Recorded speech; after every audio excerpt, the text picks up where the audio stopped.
हमारी future leadership ISF से आनी चाहिए। चेयरमैन पीटीआई इमरान खान ने आईएसएफ के 15वें यौम तासीस पर मुबारकबाद देते हुए ये ख्वाहिश जाहिर कर दी। पाकिस्तान तहरीक इंसाफ के चेयरमैन इमरान खान ने इंसाफ स्टूडेंट्स फेडरेशन के नौजवानों के हौसले बुलंद करने के लिए कहा कि आईएसएफ की मेंबरशिप करवाना नौजवानों के लिए बहुत अहम है, क्योंकि हमारी फ्यूचर लीडरशिप आईएसएफ से आनी चाहिए। इमरान खान का कहना था कि आईएसएफ में वो लीडर्स होंगे जो हमारे नजरिए पर खड़े होंगे और सियासत में किसी मकसद के लिए आए होंगे। इमरान खान ने मजीद कहा कि मैं चाहता हूं नौजवान कॉलेजेस और यूनिवर्सिटीज में तेजी से आईएसएफ की मेंबरशिप करवाएं।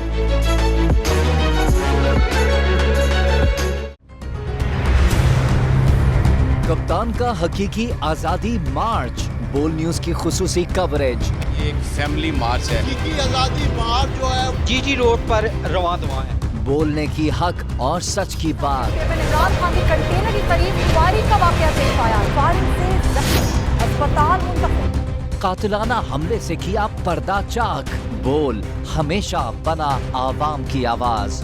को वेलकम कहता हूं। आजादी मार्च के लिए बहुत अच्छी कवरेज की है। ये मार्च की जबरदस्त सब्सक्राइब करें और बेल दबाएं ताकि कोई खबर रह न जाए।